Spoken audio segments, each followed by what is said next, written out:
নতুন নাটক শুরু হওয়ার আগেই শেষ হয়ে গেল এক জুটির গল্প।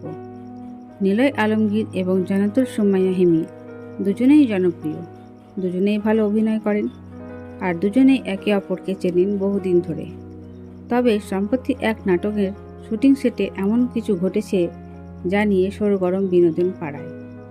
সূত্র বলছে, শুরুতে সব ঠিকঠাক চলছিল, কিন্তু হঠাৎ করে নিলয় শুটিং বন্ধ করে বলে ওঠেন, আমি এই গল্পে কাজ করতে পারবো না, এখানে বেশ কিছু রিয়েল ইমোশন, আমি কনফিউজড। অন্যদিকে হিমি বলেন, নাটকের সম্পর্ক আছে, বাস্তবে তো না, তবু কেন জানি সে সব সময় সিরিয়াস হয়ে যায়। ফলে নাটকের পুরো ইউনিট পড়ে যায় ধাঁধাই।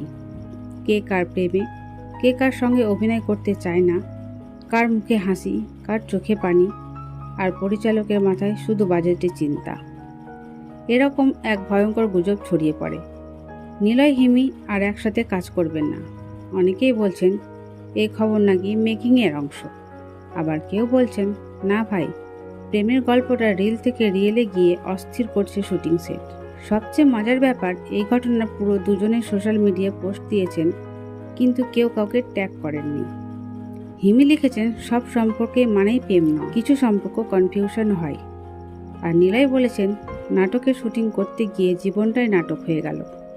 এখন প্রশ্ন, এটা কি কনফিউশন নাকি প্রচারের নতুন কৌশল? আপনার কি মনে হয়? কমেন্টে জানান। ধন্যবাদ।